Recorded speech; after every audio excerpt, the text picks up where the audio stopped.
All right, this is Math 145, Section 7.3. And this is actually a pretty cool little section, and it doesn't take very much time. We've been doing so many cool problems about distributions, and knowing that this such and such population was normally distributed. Then we could answer these great questions that we've been looking at in 7.1 and 7.2.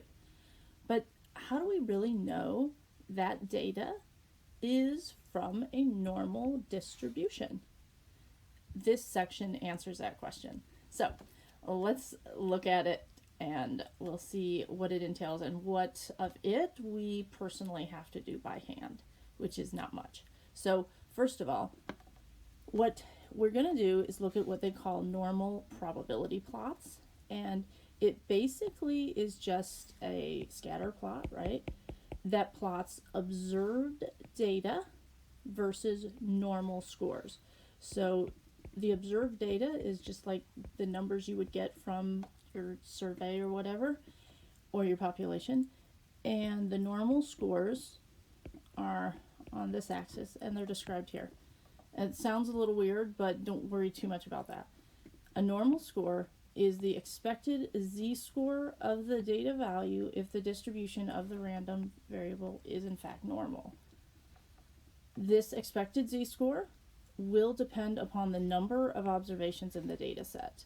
And we actually show making it here, but we're not going to have to do this stuff by hand.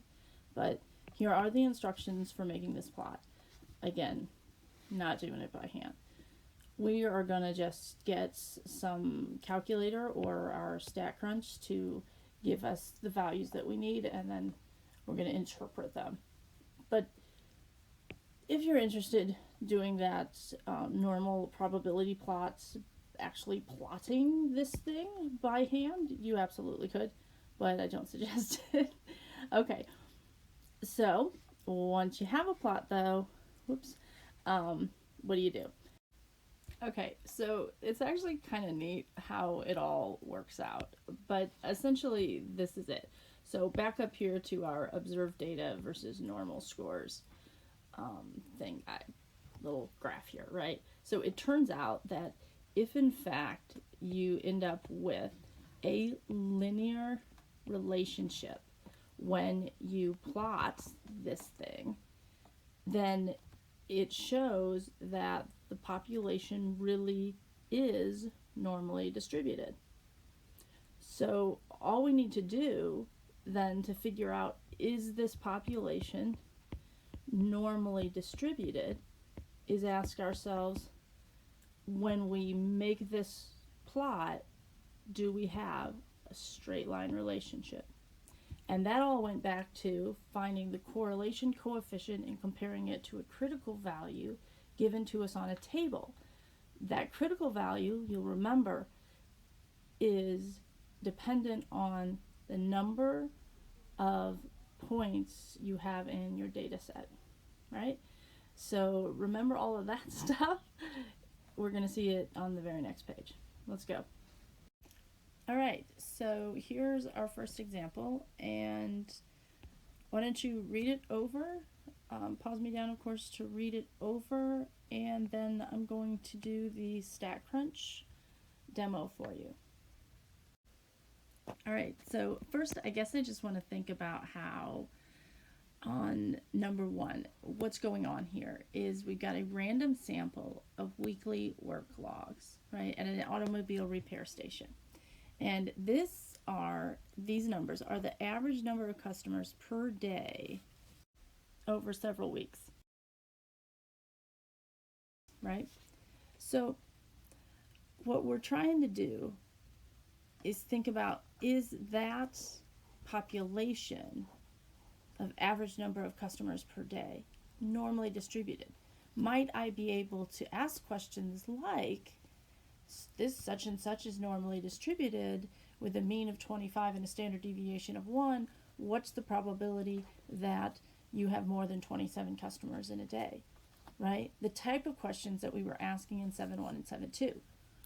But those are only valid for that normal distribution methodology if in fact the population is normal. So that's what we're trying to check. Is that population normal? So we're going to make a normal probability plot in StatCrunch. Let me show you that now, and then we're going to interpret this correlation coefficient along with the critical value from this table. All right, so how to do StatCrunch. So of course you select it over here, and then you got to visit the StatCrunch website, and then you got to tell it to open StatCrunch there. And then once you're in StatCrunch, we're going to go to Graph and then QQplot. We have to tell it that the data's in var1, and then it would be good to label and title it, but I'm going to skip that. I'm going to hit compute. Oh, I did try to label it, title it, and it did not go well. Oh well. All right, and then we're going to hit compute. Oh dear. And then there it is. So does it look linear? Look at the correlation coefficient. We're going to take that back to the notes and see what we think. All right, so you'll remember that in order for this to be a linear distribution, in order for us to say this is a linear regression, then we have to check our correlation coefficient.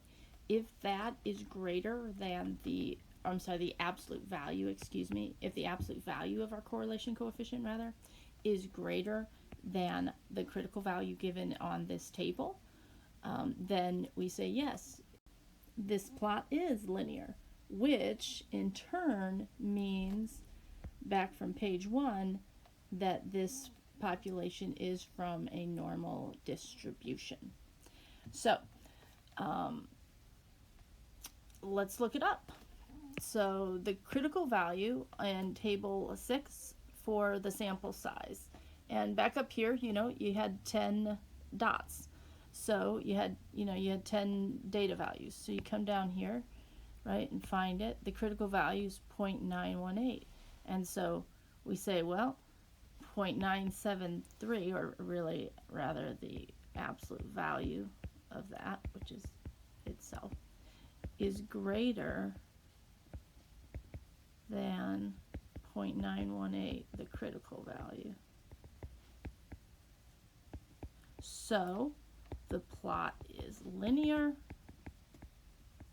and the population is normal, which means then I can find the mean and the standard deviation of this wonderful automobile repair station and ask you all sorts of questions. How fun is that? Okay, so we did that. Let's move on.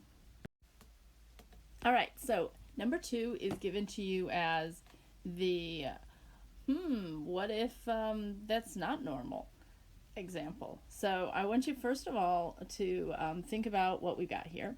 It says it's a random sample of 25 years between 1890 and 2011, right? They recorded the amount of snowfall in inches in Memphis, Tennessee. Here we go, right? And then they have the normal probability plot here. So the actual observed numbers that you see here in the table, and they're plotted against their normal scores.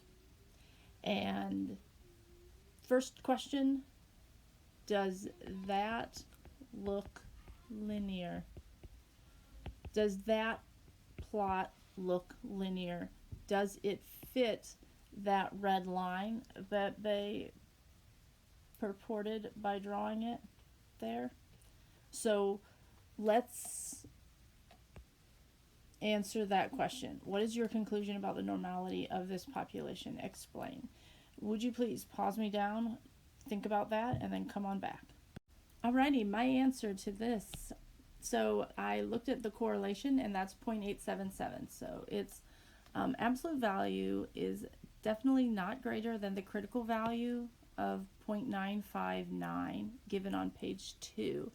And that's using a sample size of 25, because of course there's 25 data points there. So we say the plot's not linear.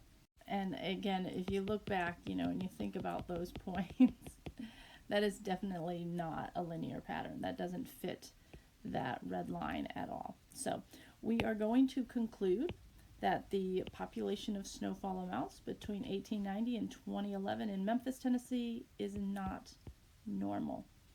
In fact, if you look at the histogram down here, it's pretty darn cool to see. That is the histogram of the data you see up above. And I mean, you can definitely say that that does not fit the bell-shaped distribution, right? Which is a good thing to be able to do because, of course, if I were to try to answer questions like what percentage of these years did Memphis, Tennessee see more than 2 feet of snow, and I used normal distribution methodology when it didn't apply, then I'd get completely wrong numbers. And it would look like I did good statistics, but in fact, it completely didn't apply. So we got to be careful. This is actually an important topic that I probably gloss over a little bit too much. Okay, so that's that. And 7-3, of course, if you have any questions, holler out to me. Bye.